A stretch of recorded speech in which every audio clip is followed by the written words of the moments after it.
오늘 주제는 제목은 당당한 코리아, 당당한 진보인데요. 어떤 말씀을 드리는 것이 좋을까 생각하다가 제가 이른바 국가 간의 문제, 한미 관계의 문제, 분단 문제에 대해서 관심을 가지게 된 과정을 말씀드리면, 그리고 최근에 겪고 경험하면서 느꼈던 몇 가지를 좀 말씀드리면 설명이 되지 않을까 싶어서 그 말씀을 드리려고 합니다. 제가 학교를 87년에 들어갔는데 졸업을 조금 늦게 했습니다. 근데 대학을 다니는 중에 가장 충격적인 어떤 사건이 1992년 10월 달에 벌어진 윤금희 씨 사건이었어요. 혹시 기억하시는 분이 있으세요? 예, 윤금희 씨는 당시에 26이었습니다. 제가 92년이면 24, 25, 딱 그때입니다. 윤금희 씨는 동두천에 있는 기지촌 있죠? 지금도 있죠? 거기 클럽에서 그 성매매 여성으로 있었고, 근데 20살 먹은 케니스 마클이라는 미군 병사에 의해서 살해됩니다. 매우 잔혹하게. 처음에는 어떤 모습으로 살해되었는지에 대해서 92년 10월 달에 사건이 발생하고 그 다음에 여름이 되기까지 거의 누구도 알지 못했습니다. 굉장히 우연한 기회에 살해된 살해된 모습을 알게 됐는데 참 우연한 기회인데 한 법의학 책에 세상에 이렇게 훼손된 시신도 있다 면서 그 사진이 법의학 책에 기록이 된 걸 한 법학과 학생이 얘기를 해줬어요. 그래서 비로소 알게 되었습니다. 시신에는 하이타이 세제 가루가 뿌려져 있고 몸은 벗겨진 상태고 그 일을 보면서 제가 대단히 당황스러웠던 것은 케네스 마클에 대해서 7년형인가가 아마 선고가 됐는데 그 선고된 그 감형의 이유였어요. 미군은 우리나라를 지켜주기 위하여 와 있기 때문에 감형되어야 한다는 것이 그 판결문에 양형의 사유로 써 있습니다. 저는 참 이해하기가 어려웠습니다. 이렇게 참혹한 살인 사건이 벌어졌는데 저는 사형을 폐지하자는 주장을 가지고 있기 때문에 꼭 사형시켜야 된다는 생각을 가지고 있지는 않지만 사형시켜야 된다는 주장에 동의하지는 않으나 왜 주한미군이라는 것이 감형 사유가 되어야 하는가? 한국인으로부터 살해를 당했든 주한미군으로부터 살해를 당했든 간에 그것은 그 사람의 소속이 누구인지에 관해 무관하게 피해자는 응당한 처벌을 요구할 수 있어야 되는 것이 아닌가 하는 것이 제가 첫 번째 가졌던 의문이었습니다. 그 뒤에 93년 여름경인데 제 두 번째 의문이 시작됐습니다. 역시 동두천에 한 그 성매매 여성들이 밀집된 지역에 성매매 여성들의 쉼터가 하나 있었어요. 이제 기독교에서 운영하던 곳이었는데 거기에 이제 그 몇몇 여학생들이 몇 개 대학의 여학생들이 아이들을 돌보는 자원 활동을 나갔습니다. 그리고 자원 활동이라는 것이 대단치는 않아서 아이들 돌봐주는 그 아이들은 성매매 여성들의 아이들인 거예요. 근데 집에서 자신이 사는 곳에서 그 일이 벌어지니 그 일이라는 게 무엇인지 아시죠? 짐작이 가시죠? 그 일이 벌어지니 이 아이들은 실제로 안정된 공간에서 지낼 수 있는 시간이 사실 거의 없는 겁니다. 그리고 성매매 여성들이 대부분 밤을 꼬박 새고 새벽에 잠을 자서 거의 11시, 12시 이때 돼서 일어납니다. 그러니까 거의 식사를 아침도 거를 뿐만 아니라 점심도 제대로 못 먹는 경우가 많습니다.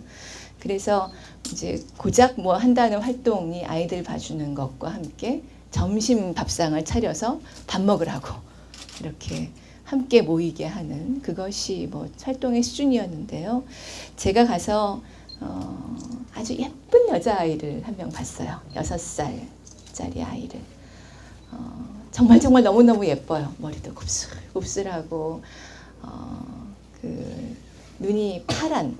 엄마는 한국인이고 아버지는 백인 미군 군인이었던 거예요.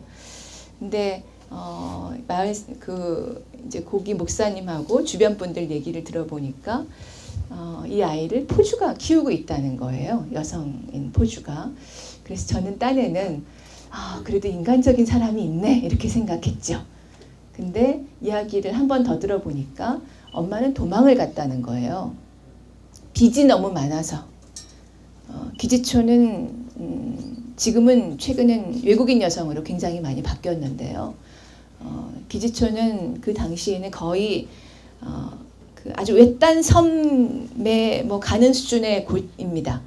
그러니까 이 성매매를 시작한 여성이 한 몇백만 원 빌려가지고 그걸로 병원비, 뭐 부모님 병원비 내고 일하다가 빚 더 2배가 되면 또 그걸 선불금을 또 받아가지고 다른 업소로 또 옮겨가다가 또 안 되면 또 큰 선불금을 받아서 또 옮겨가다가 거기서 빚이 눈덩이처럼 불고 부는 겁니다. 생리를 해서 하루 일을 못하면 30만 원, 뭐 이렇게 빚이 계속 쌓이는 거니까요.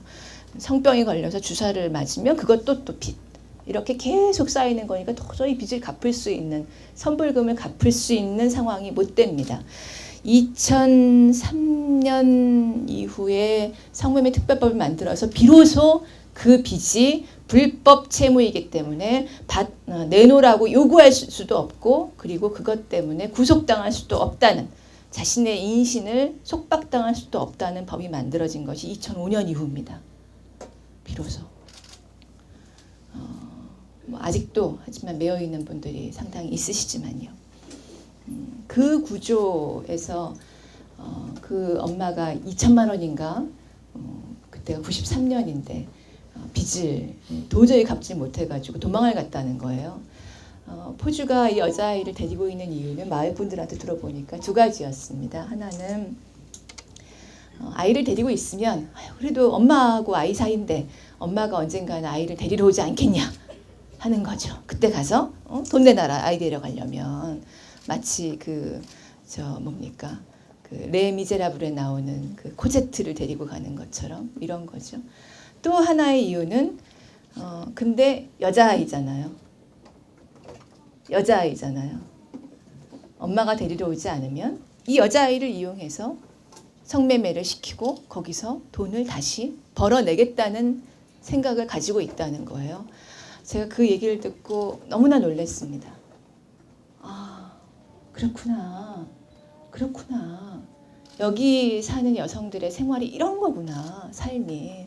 도대체 나는 어떤 우연과 우연으로 우연히 겹쳐서 이 자리에 있지 않고 여기에 자원봉사를 하러 온 것일까? 도대체 이 6살 아이는 어떤 우연과 우연 때문에 나와 같은 인생이 아니라 거기에 성매매를 한 어머니 때문에 빚의 인질로 담보로 잡혀 있는 것일까? 자신의 미래를 차압당한 채.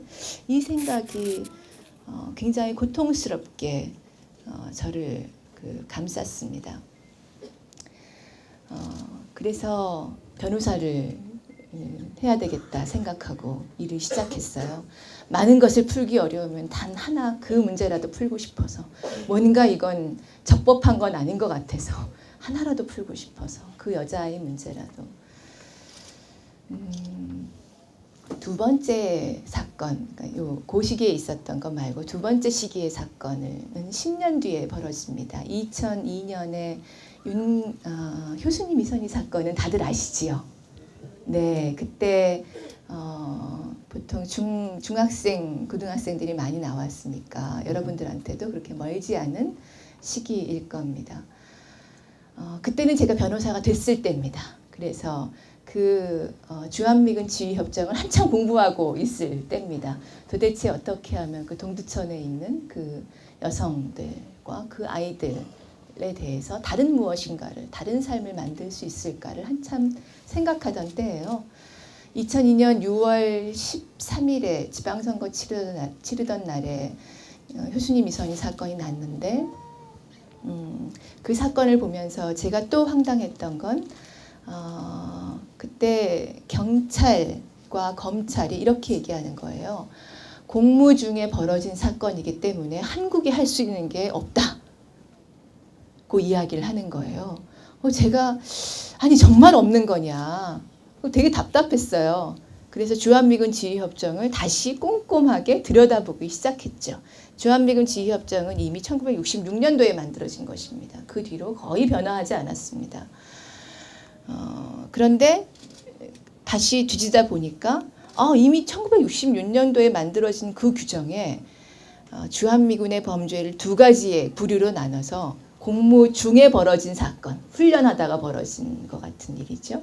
그것과 공무가 아닌 다른 일, 즉 아까 윤구미 사건처럼 근무가 끝난 다음에 나와서 성매매를 하다가 벌어진 일, 이런 두 가지를 확실하게 선을 긋고 있고 두 가지의 처리 방법을 완전히 반대로 구성을 해놓았더라고요. 그래서 공무 중의 사건이면 주한미군이 먼저 1차적 재판권을 가지지만 한국도 중요한 사건일 경우에는 야, 재판권 좀 우리한테 내놔라 고 요구할 수 있고, 거꾸로 강간, 살인 이런 공무와 상관없는 일에 대해서는 우리나라의 1차적 재판권이 있고, 근데 주한미군이 우리 규율 유지를 위해서 필요해 이렇게 하면 주한미군이 요구하면 한국이 호의적으로 고려를 해주도록 되어 있더라고요. 그래서 다시 한번 살펴보니까 이랬던 거예요. 그동안 주한미군 지휘협정을 주한미군과 관련된 상황에서 그때가 2002년이니까요. 66년에 만들어진 뒤로 거의 40년 가까이를 오면서 주한미군이 나가서 강도하고 살인하고 강간하고 여기에 대해서는 우리 군인이니까 우리가 재판할게, 재판권 좀 내놔 하면 99%가량 다 양보해줬어요. 다 양보해줬어요. 근데 훈련 중에 있었던 일에 대해서 사고가 나고 문제가 생기고 이랬을 때 우리나라는 단 한 건도 요구한 적이 없었던 거예요. 협정에 당연히 상호 간에 서로 바꿔가면서 요구할 수 있도록 되어 있는데, 그러니까 우리나라 경찰과 검찰은 있는 조항도 해석을 못한 거죠.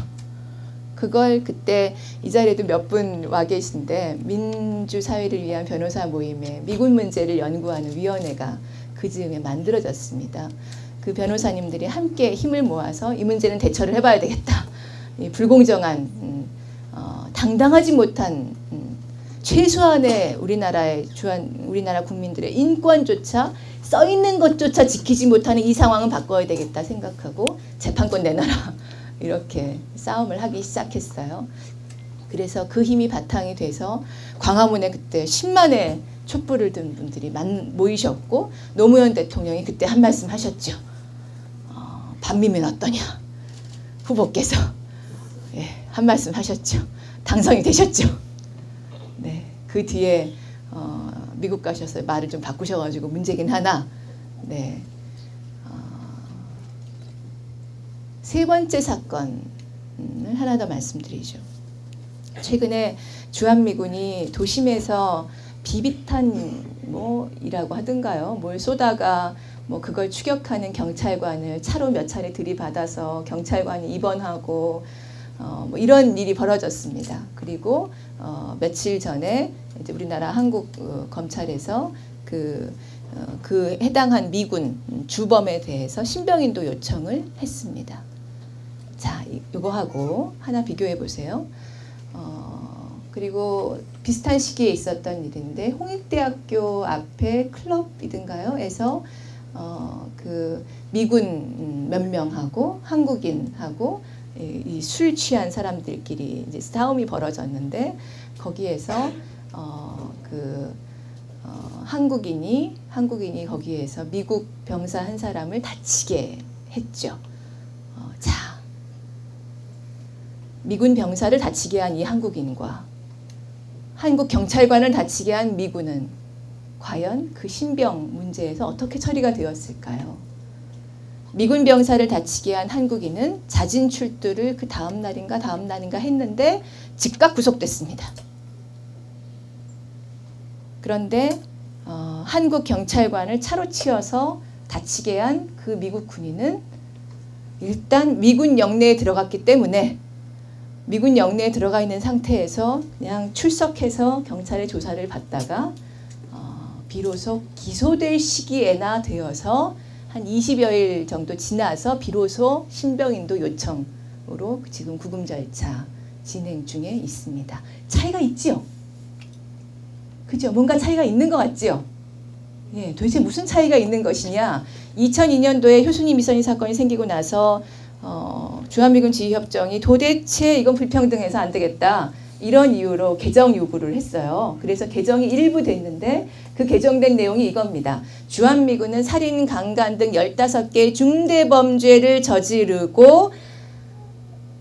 저지른 현행범이 미군 영내 안으로 들어가지 않았을 때 그 사람을 현장에서 체포하면 바로 구금할 수 있다. 그렇지 않고 일단 미군 영내에 들어가면 기소할 때까지 기다려야 된다. 차이가 있지요? 그렇지요. 차이가 있지요. 네. 제가 20년을 지금 10년을 사이에 둔 3개의 사건을 말씀드렸습니다. 92년보다는 좀 나아졌을지 모르겠습니다. 2002년보다는 좀 나아졌을 수 있겠습니다. 그러나 아직도 평등하지 않습니다. 아직도. 저는 적어도 대한민국 정부가 당당한 정부라면 그렇다면 그래 주한미군이 와서 어떤 역할을 하는지는 그건 서로 논의해서 결정할 일이다. 일정한 역할을 한다고 인정해 줄 수 있다. 그러나 여기 와서 범죄를 저지르는 것에 대해서는 단호하게 대처할 수밖에 없다. 대한민국 정부의 첫 번째 임무는 대한민국 국민들의 생명과 인권을 보호하는 것이다.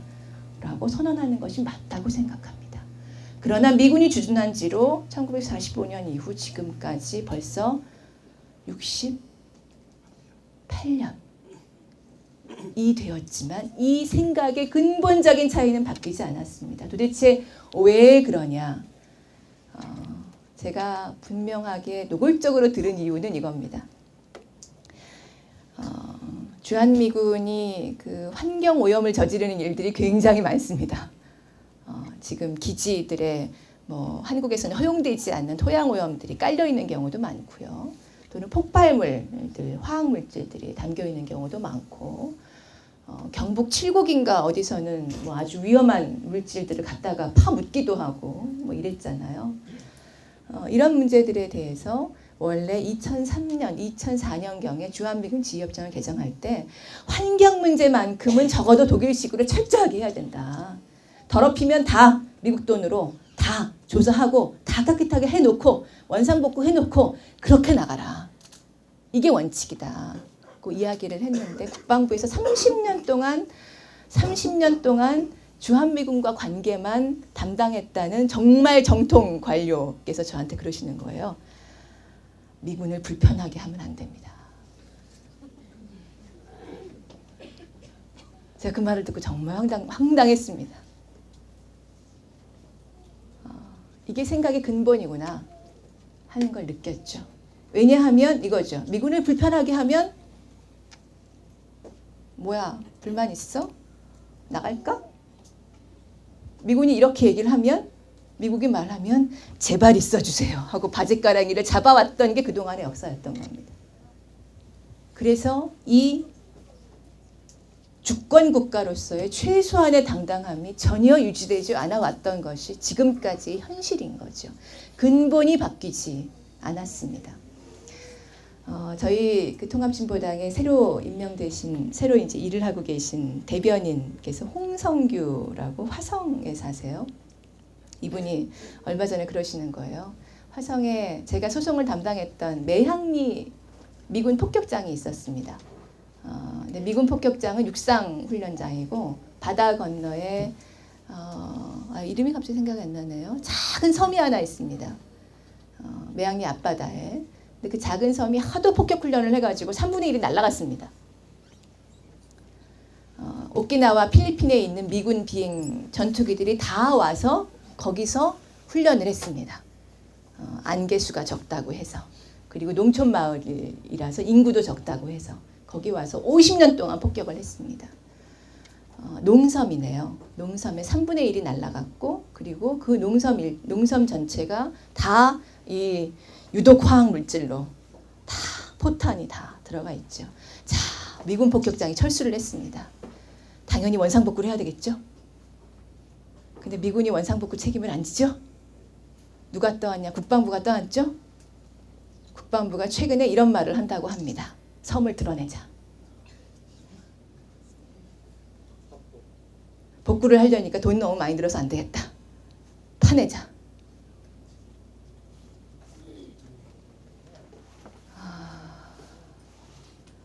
원래 정부가 영토를 보전할 책임이 있죠. 헌법에. 그렇지 않습니까? 네, 대통령은 헌법을 준수하고 영토를 보전하는 임무를 진다고 되어 있죠. 선서를 하게 되어 있는데 정면으로 반하는 행위다. 어떻게 자기 땅을 파느냐. 지도에서 없애냐. 이런 생각이 들죠. 도대체 이 생각의 끝은 어디까지 가는 것이냐. 도대체 이 원인은 무엇이냐. 최근에 제가 경험했던 사건 하나를 더 말씀드리면 앞뒤가 이어질 겁니다. 제가 3월 1일에 다시 이제 통합진보당의 대표로서 임기를 시작했는데요. 첫 행사에 간 게 3.1절 기념식에 간 겁니다. 3.1절 기념식에 가서 제가 한 행동 하나하나가 뉴스거리가 됐는데 박근혜 대통령과 지나갈 때 목례를 했느냐, 어떤 표정을 지었느냐 뭐 이런 게 하나가 뉴스가 됐고, 그 다음에 제가 거기서 애국가 3절을 까먹지 않고 다 불렀느냐 특히 4절 이 4개 1, 2, 3, 4절 가운데 가장 잘 헷갈리는 데가 3절이잖아요. 그 3절에서 유난히 제 얼굴을 클로즈업해서 생방송을 했다는 네, 이야기가 나중에 들리더라고요. 근데 제가 그 자리에서 정말 이건 아니야 라고 싶었던 장면이 하나 있었어요. 3.1절 행사나 8.15 행사에는 독립유공자들에 대해서 포상을 합니다. 근데 이렇게 포상 이유를 들어보면 뭐 1910 몇 년도에 뭘 했고 뭐 이런 얘기부터 나와요. 그러니까 보통 당사자, 장본인께서 살아계신 경우는 대단히 드뭅니다. 거의 요즘은 한 40 정도 드신 손주가 나와서 받습니다. 근데 5분이 대표로 포상을 했는데 그중에 한 분이, 마지막 분이 당신이 스스로 나오신 분이 있었어요. 그래서 와, 대단하다. 이러고 제가 눈여겨서 이 포상 이유를 봤습니다. 포상 이유가 이거예요. 지금 80이 넘으신 분이시던데 1944년 여름에 경성제국대학 의과대학에 재학 중 조선독립혁명당인가 뭐 이름은 정확지는 않습니다만 그런 당에 가입을 했다는 이유로 옥고를 몇 개월 치르셨대요. 그 당시 옥고를 치렀다는 건 아마 뭐 고문도 당하고 뭐 이런 게 다 포함되어 있는 이야기겠죠. 근데 그래도 지금까지 살아계시고 직접 수상을 하시게 됐으니 정말 다행한 일이잖아요. 그런데 여러분 생각해 보십시오. 그 상을 주는 사람은 누굽니까? 박근혜 대통령이 주시죠. 제가 변호사 하면서 했던 사건 가운데 중요한 한 사건이 잘 알려지지 않았는데요. 박근혜 대통령의 동생이 계십니다. 여동생 박근영 씨라고 유경재단 이사장을 하신 그분이 한 출판사 사장을 사자 명예훼손으로 고소한 건이 있습니다. 무엇이냐면 박정희 전 대통령이 1940년대에 만주에 있는 간도 특설대에 들어가서 거기서 장교로 근무하면서 독립군들을 토벌하였다라는 내용의 출판물에 대해서 우리 아버지는 그런 적이 없다. 허위 사실로 사자, 망자에 대해서 명예를 훼손했다고 해서 고소를 한 사건이에요.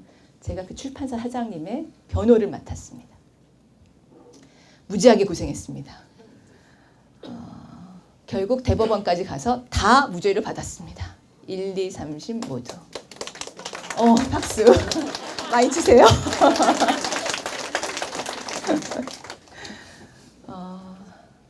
박근영 씨를 증인으로 불러냈습니다. 제가 그 당시에 박정희 대통령의 그 만주 시절 행적에 대한 국내에서의 사료와 그 다음에 연변 조선족 학계에서의 사료들을 모두 다 섭렵하여 볼 수밖에 없었습니다.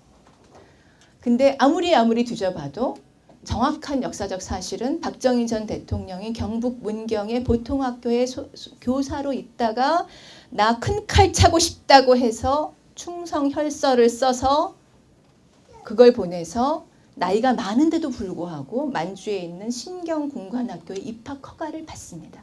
거길 졸업합니다. 거길 2년을 수료하면 일본에 있는 일본 육사에 편입을 하게 됩니다.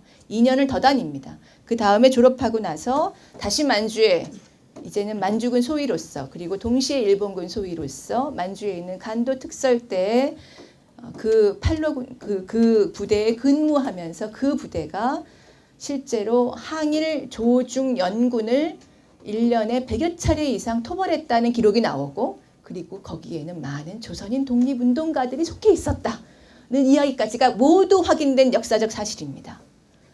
그런데 무엇이 도대체 허위사실로 망자의 명예를 훼손하였다는 것이냐고 물으니 박근영 씨의 대답이 이렇습니다. 우리 아버지는 내근하셨다.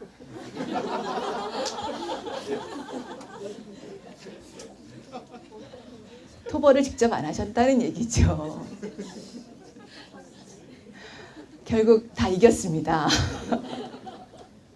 그런데 제가 작년에 대통령 후보 TV토론에 나가서 닭깎기 마사오 한국 이름 박정희를 이야기하기 전까지 아마 이 사실을 아는 분들이 별로 없으셨지요? 그렇죠? 네, 별로 없으셨을 것입니다.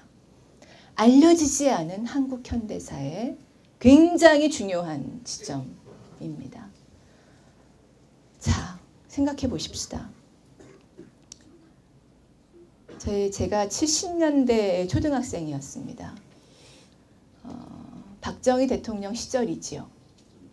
그리고 87년까지 조금 더 길게는 92년까지 육사 출신들이 대통령이었습니다. 군인 출신이 고위직들을 했습니다. 제가 초등학교 때까지만 해도 제 주변의 어르신들은 그러셨습니다. 좀 똘똘한 남학생들에 대해서는 출세하려면 군대를 가야 된다. 군인이 돼야 된다. 출세하려면 사관학교 가야 된다. 그 얘기를 실제로 하셨어요. 왜냐하면 군인이 모든 것을 하니까 일단 군에서 복무를 해서 제대를 해야 그걸 기반으로 해서 회사에 사장도 가고 공기업에 감사도 가고 뭐든지 한 자리를 할 수 있었거든요. 군에 가야 제대로 사람이 되고 군에 가야 능력이 길러진다. 직업군인이 돼야. 이게 제가 들은 이야기였어요. 생각해 보십시오. 일본 군국주의는 어떠했겠습니까? 일본 군국주의, 일본 조선총독은 군인이지요.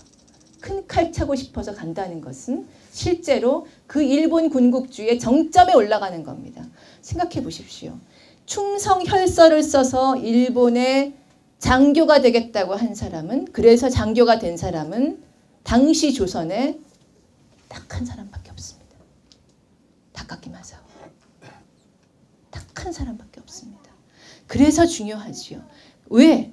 이 사람은 어떻게 해서 다시 군사 쿠데타를 통하여 다시 한국의 권력의 정점에 오르게 되었는가?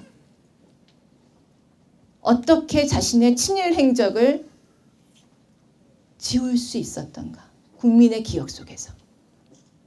어떻게 그것이 역사적 평가의 대상이 되지 않을 수 있었는가에 대해서 저는 질문을 던지는 겁니다. 박근혜 대통령은 외손주들까지 포상을 주었습니다. 독립운동가들의 외손주들에게까지. 상은 독립운동을 했던 것에 대한 상은 아무리 본인이 저 세상으로 떠나가셔도 그 아들에게, 딸에게, 외손주에게 그분의 행적을 기리기 위해서 포상을 합니다. 국가가 해야 할 몫이라고 생각하기 때문에. 그런데 과연 그러면 아까 제가 말씀드린 1944년 7월 달에 경성제대 의과대학에 들어가는 총방맞는, 당시 경성제대가 몇십 년 동안 있었지만 조선인 졸업생이 200명인가 300명이 안 됐을 때입니다. 경성제국대학이 일본 제국주의 시대 전체를 통틀어서 그러하였습니다. 그 총방받는 사람이 독립운동가로 하여 독립운동을 했다고 하여 구금됐을 때 과연 상을 주신 박근혜 대통령의 아버지는 무엇을 하고 계셨던가? 조선인 독립운동가들을 때려잡고 계셨던 거지요. 이게 역사의 현실이죠. 그러나 박근혜 대통령은 자신의 아버지의 행적에 대해서 단 한마디도 한 적이 없습니다. 단 한마디도. 그리고 오히려 그 3남매 가운데 그 따님과 박근혜 대통령을 제외한 따님과 그리고 아드님이 있죠. 박지만 씨는 아버지의 친일 행적을 국민들에게 공개하려는 시도에 대해서 명예훼손으로 고소를 하거나 발간중지 가처분을 내거나 이렇게 법적 소송으로 대응한 것이 그 가계의 전부였습니다. 궁금하죠? 도대체 어떻게 돌아온 것이냐? 재밌는 얘기 하나만 하고 넘어갈까요? 제가 박정희 전 대통령의 행적에 대해서 모든 사료를, 그 당시 행적에 대해서 모든 사료를 다 봤다고 그랬잖아요. 1962년경인데 쿠데타가 성공한 뒤죠. 직후죠. 육군본부인가 국방부에서 거의 공식적인 군 사료를 냅니다. 거기에 이 박정희 전 대통령의 친일 행적에 대해서 뭔가 해명이 있어야 될 거 아닙니까? 그잖아요. 뭐라고 했을 것 같습니까? 이겁니다. 비밀 광복군이었다. 타의 추정을 불허하죠? 네.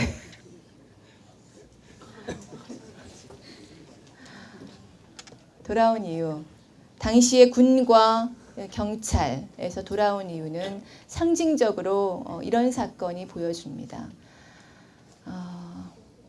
한국전쟁이라는 크나큰 민족의 아픔을 겪으면서 좌익을 소탕하겠다, 용공분자를 잡아들이겠다, 빨갱이를 사냥하겠다는 명분으로 당시에 친일 행위를 했던 사람들이 그대로 돌아옵니다.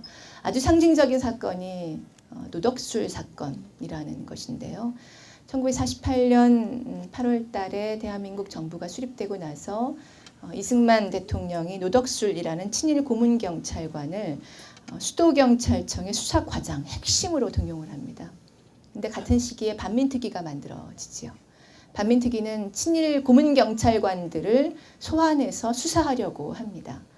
자신들도 수사 대상에 올라 있다는 것을 이 노덕술 등이 알게 되지요. 미리 선제 조치를 취하려고 합니다. 즉, 이 반민특위의 특별검찰관들과 특별재판관까지를 노덕술 등이 납치합니다. 38선 부근으로 끌고 갑니다. 그리고 스스로 이런 글을 쓰게 합니다. 내가 38선 이남에서 국회의원을 하느니 북에 가서 살겠다. 는 문서를 쓰게 하고 그것을 신문사로 보내게 합니다. 그러다가 38선 부근에 가서 이른바 우익 청년들에 의하여 살해되었다. 처단당했다. 라고 해서 사건을 끝내려고 했던 것이죠.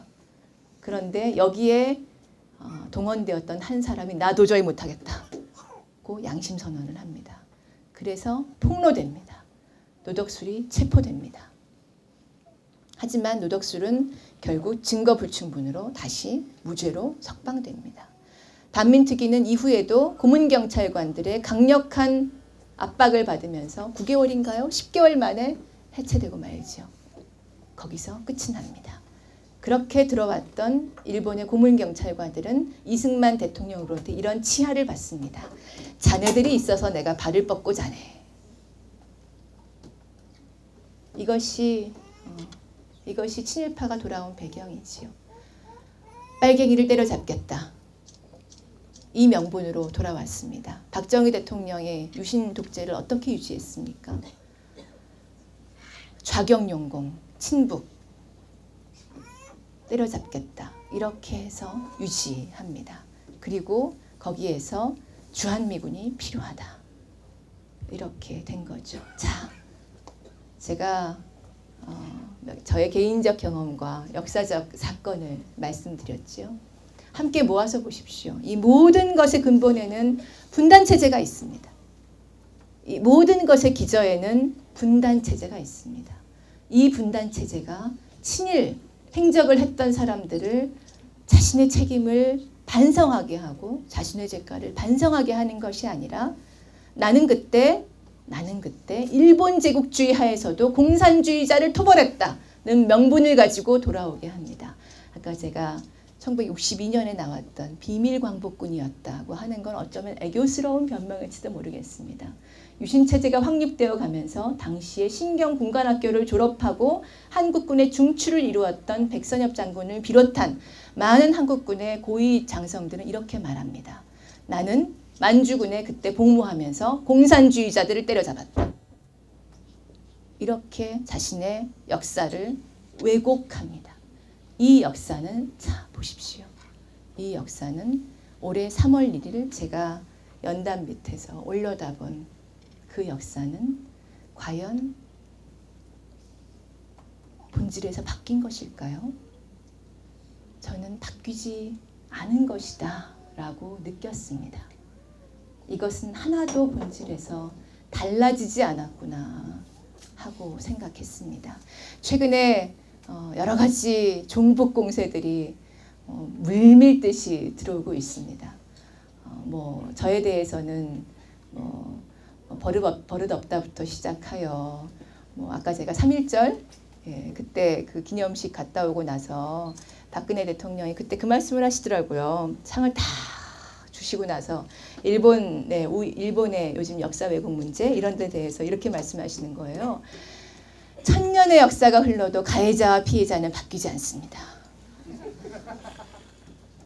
제가 그 말을 듣고 3월 2일 날 우리 당 출범식을 했는데 그 말을 듣고 한국 근현대사 100년의 역사에서 누가 가해자였고 누가 피해자였냐? 가해자와 피해자는 바뀌지 않는다. 이 말씀으로 돌려드렸더니 그 다음에 이제 신문에 이렇게 났죠. 이정희 아침에 기념식 가서 인사하고 오후에 독설.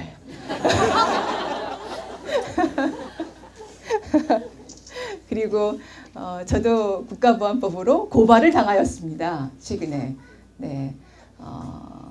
빨리 지금 정전협정 백지화 상태로 갔는데 빨리 대화를 하지 않으면 안 된다. 대화 분위기를 만들려면 92년도에 팀스피리트 훈련 중단하니까 대화 분위기 만들어졌던 것처럼 군사훈련 중단하는 게 제일이다. 그래야 대화가 가능하다. 이 얘기를 했더니 북의 주장에 동조한다고 해서 국가보안법으로 저도 고발당했습니다. 제가 똑같은 비슷한 얘기로 이미 무죄 판결을 받아들인 적이 있는 변호사인데 제가 다시 국가보안법으로 고발당하는 일까지 벌어지고 있습니다. 종북 공세가 끊이지 않습니다. 그리고 이 사회에서 종북은 마치 마녀사냥과 같은 주홍글씨가 돼버렸죠. 누구도 옆에 손을 잡으려고 하지 않습니다. 일종의 터부시 되는 그런 게 되어버린 듯합니다. 그리고 어젠가요, 우리 민족끼리라는 사이트에 무슨 가입한 무슨 리스트라는 것이 맞는지 안 맞는지도 모를 어디까지가 사실이고 어디부터 조작일지 전혀 알 수 없는 정체를 알 수 없는 문서가 돌아다니면서 신상털기를 막 하고 계시다죠. 네. 그러면서 그 말도 안 되는 얘기들을 막 해서 저희도 고발을 하고 적극적으로 나서고 있는데 심지어는 이런 데까지 갔습니다. 진보당의 깃발이 인공기와 비슷하다. 줄이 3개다. 줄이 3개다. 줄이 3개인 건 아디다스도 줄이 3개죠. 처음에 있는 통합진보당 깃발을 만들면서 이게 줄이 3개여서 아디다스하고 비슷하다 그러면 어떡하지 이러고 약간 걱정했었거든요. 근데 인공기와 비슷하다 이런 얘기를 들을 줄은 몰랐는데 그게 그냥 떠돌아다니는 얘기가 아니고 채널 A에 나왔다는 얘기입니다. 이른바 정치 시사평론가에 의하여 이게 현실인 거죠. 색깔론의 광풍이 지금 한국 사회를 뒤덮고 있습니다. 매우 비이성적인. 저는 유신의 부활이 돌아온 것이 아닌가 하고 생각합니다. 자, 당당한 나라로 조금만 더 돌아가 보겠습니다. 도대체 왜 이러나? 도대체 왜 이러나? 저는 이렇게 색깔론이 다시 돌아온, 만들어진, 그리고 진보당에 대한 배제, 진보 세력에 대한 전방위적인 공격이 만들어진 배경은 아마도 2011년 11월 달에 시작된 것이 아닌가 생각합니다. 그렇다고 제가 김선동 의원을 탓하고 싶은 생각은 없습니다. 저는 김선동 의원님을 굉장히 좋아합니다. 그리고 굉장히 잘한 일이라고 생각합니다. 솔직히 제가 한미 FTA를 무슨 일이 있어도 맡겠다고 생각하고 당시에 당대표로서 뭔 일이 있더라도 몽땅 다 내가 책임진다. 이렇게 공언을 해왔기 때문에 당시에 김선동 의원께서 국회 본회의장에서 최루가루를 뿌린 일에 대해서 저는 잘못했다고 생각하지 않습니다. 그런데 제가 말씀드리려는 핵심은 이겁니다.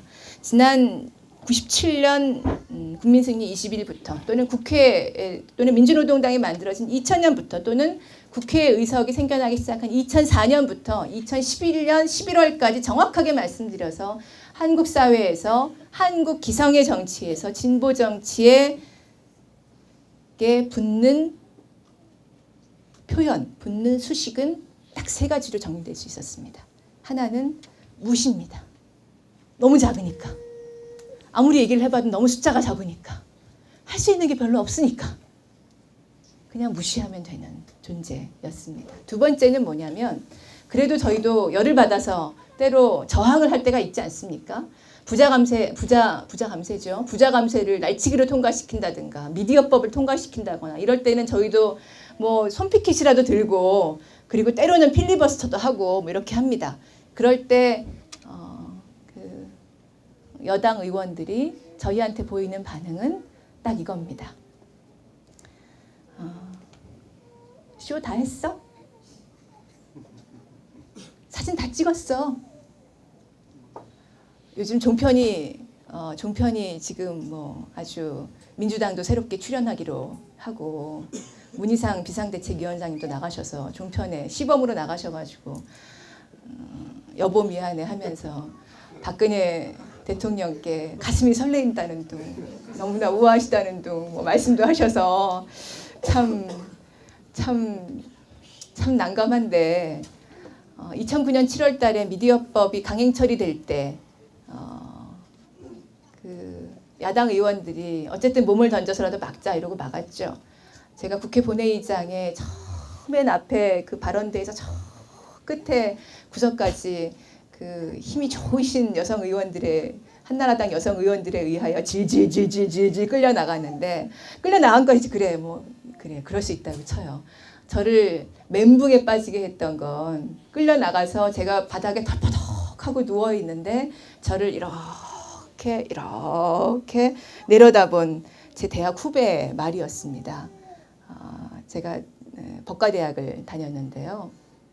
그 학교 후배 저보다 2해 뒤에 후배예요. 그 후배가 저를 이렇게 내려다보면서 후배들 보기 부끄럽지도 않으세요?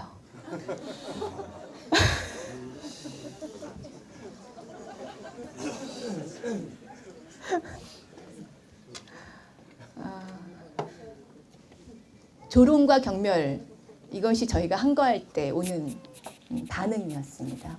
세 번째는 뭐냐면 이겁니다. 수많은 사람들이 이른바 유명한 사람들이 이 진보 운동을 진보 정치를 하겠다는 생각으로 정치에 뛰어들었다가 한나라당으로 민주당으로 특히 한나라당으로 변절한 사람들이 많지요. 제가 당 대표하기 전에 지금 한나라당 새누리당의 핵심 인사인데 당 대표하기 전에 그분하고 국회 밖에서 한 건물의 엘리베이터에 딱 둘이 탈 때가 있었어요. 그분이 저한테 그러시는 거예요. 너무나 진지한 표정으로 이 의원 같은 사람이 한나라당에 와야 나라가 좋아집니다. 한나라당으로 오세요. 제가 그 말을 듣고 뭘 느꼈냐면, 이 사람들은 나를 장식품으로 생각하는구나. 뭔가 자리를 하나 보장하면, 그러면 나도 우리도 이만큼 포용력이 있어 하고 이걸 채워줄 수 있는 장식품쯤으로 생각하는구나. 많은 사람들이 변절해서 그러하였듯이. 제가 3가지를 말씀드렸습니다. 무시, 경멸과 조롱, 그리고 장식품. 2011년 11월 20일인가요? 한미 FTA가 통과되던 날이 왜 중요하다고 말씀드렸냐면, 그때야 비로소 한나라당의 의원들이 날치기를 하면서 조롱하지 못했습니다. 막았던 야당 의원들을. 왜냐하면 최루가루 때문에 울었으니까. 처음입니다. 그리고 국회 폭력범으로 몰아가서 이제는 더 이상 그런 사람은 국회에 발을 들일 수 없을 거라고 생각했는데, 웬걸 김선동 의원이 그 다음에 지역 주민들로부터 수많은 전화를 받았죠. 최루탄이 뭐냐, 수류탄을 던져야지. 기왕 깔 건 몇 개까지. 그리고 걱정도 막 들었죠. 야야야야야, 너 잡혀가면 어떡하냐, 큰일 났다, 어떡하냐. 오히려 농촌 지역에서 지지율이 훨씬 더 많이 올랐습니다. 그리고 2012년 4월 총선에서 민주당과 1대1로 대결해서 너끈하게 이겼습니다. 순천에서, 호남에서 유일하게.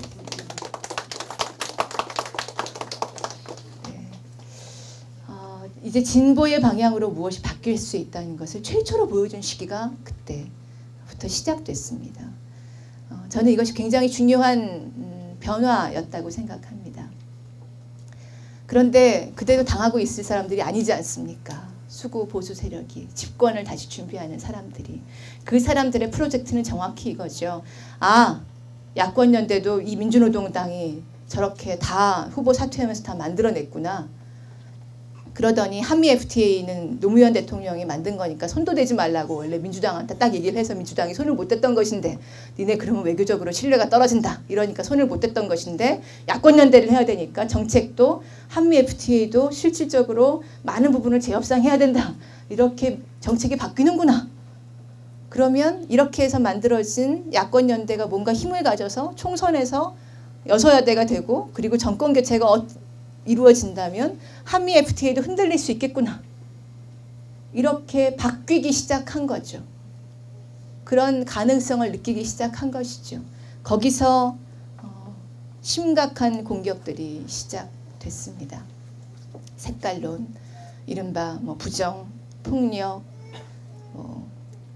또 무슨 지하 정당까지 시작해서 수많은 이야기들이 오갔습니다. 부정 이런 얘기들에 대해서는 최근에 언론에 많이 나고 있기 때문에, 그리고 저희 당 홈페이지도 영상으로 40분짜리가 올라 있기 때문에 궁금하신 분들은 보시면 되리라 생각하고요.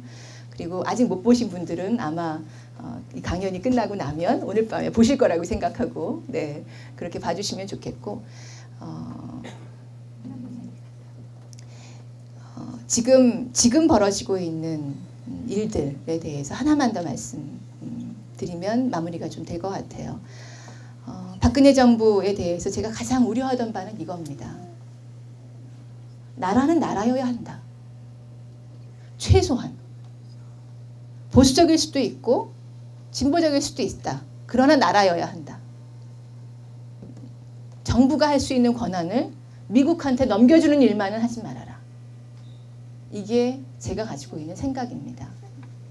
한미 FTA가 왜 문제라고 생각했냐면, 한미 FTA를 하고 나면, 그것이 발효되고 나면 실제로 한미 FTA가 한 1500페이지 정도 영문 포함하면 되는데요. 거기에 써있는 한국 정부가 쓸 수 있는 규제의 방법과 영역을 제외하면 그 다음에는 어떤 새로운 경제적 필요가 생겨도 어떤 규제도 도입할 수가 없습니다. 이해가 가십니까? 2007년 6월 달에 이미 합의되어 서명된, 그러나 2012년 2012년이죠. 3월 15일에 발효된 2007년 6월 달에 합의되어 서명된 목록 말고는 어떠한 규제도 새로이 도입할 수가 없습니다. 조금 설명을 쉽게 해드리면 저희 아버님께서 40평생 두부를 만들어 파셨습니다. 그렇다고 두부를 많이 먹었다고 제가 피부가 좋은 건 아닙니다. 요즘은 이제 다 재벌 대기업들이 두부도 많이 하잖아요. 그래서 중소기업이 얼마나 힘들게 일을 하는지를 저도 옆에서 봤죠. 한번 주문 좀 뭐 납품 좀 해봐라 이래가지고 그거 맞추려고 뭐 위생설비 뭐 갖추고 뭐 포장기계도 다 갖추고 해서 다 이렇게 해가지고 다 마련을 해 놓으면 자꾸 클레임이 들어오다가 고치고 또 고쳐도 어느 순간에 갑자기 뚝 끊기면 다 이제 손해죠. 뭐 이런 방식으로. 그리고 뭐 대형마트 같은 데 이제 납품하다 보면 그러면 대형마트 할인 행사 해야 되는데 1+1, 뭐 1+1 이런 거 당신 부담으로 해라. 이런 걸 저희 아버님께서 굉장히 이제 직접적으로 느끼셨던 거예요. 근데 한 번은 얼마 전에 우리 아버님께서 그러시더라고요. 여러분 보통 사서 드시는 두부는 이렇게 딱 한 모짜리를 사서 드실 텐데 그거 말고 반판이라고 이 전문 용어 잘 모르실 겁니다. 예, 저는 두부 장수달이었기 때문에 이렇게 12모짜리 한 판을 옛날에는 팔았는데 그거를 6모짜리로 반판을 해서 6모 포장이 있어요. 그거 음식점에 많이 이제 갖다 주는데 그것만 대기업이 하지 않는 걸로 이 중소기업과 대기업 간의 사업 조정을 했대요. 그러니까 훨씬 나아지더라는 거예요. 그래서 제 욕심은 원래 이 중소기업과 대기업 간의 사업 조정이 지금은 권고로 돼 있거든요. 그래서 대기업이 기분 좋을 때는 응하고 기분 좀 상한다. 우리도 좀 돈 좀 벌어야 되겠다. 이러면 응하지 않으면 그만이에요. 근데 당연히 이 중소기업은 워낙 불안하기 때문에 저로서는 이거를 강제 규제 사항으로 하고 싶잖아요. 근데 이걸 강제 규제 사항으로 못 하는 거예요. 왜냐하면 한미 FTA에 안 써 있어요. 이런 규제를 할 수 있다는 게. 안 써 있어요. 한미 FTA에 안 써 있는데 이런 규제를 도입하면 그 다음에 만약에 지금 대기업의 두부 업체에 미국의 투자자가 주식을 하나 사서 투자를 해놨으면 그 사람이 ISD를 국제 투자자 국가 제소 제도를 통해서 국가를 제소합니다. 그러면 그거를 외국 법정에 나가서 국제 투자분쟁 조정센터에 가가지고 조정을 하게 되죠. 그 외국인들이 두부가 뭔지 알겠습니까? 우리 아버지의 사정이 뭔지 알겠습니까? 알 리가 없죠. 네, 서민들이 먹는 그리고 서민들이 중소기업들이 생산해온 업종이라는 걸 알 도리가 없습니다. 당연히 지는 거죠. 그런데 계속해서 국가가 이 규제를 유지하고 있다. 이러면 미국이 무역 보복을 해야 합니다. 그 한미 FTA 규정에 그렇게 나와 있습니다. 그리고 고칠 때까지 계속해서 무역 보복을 상당액을 하게 되어 있습니다. 고치지 않고는 버틸 수 없게 만들지요. 이게 한미 FTA입니다. 저는 그래서 그 법을 보면서 야, 이제 내가 만들 수 있는 법이 없잖아. 그 생각했어요. 법을 만들고 싶은데 한미 FTA에 배치되면 아예 이제는 못 만드는 거예요. 단지 미국하고 약속했다는 이유로. 이건 정부가 아니잖아요. 나라입니까? 나라가 아니죠.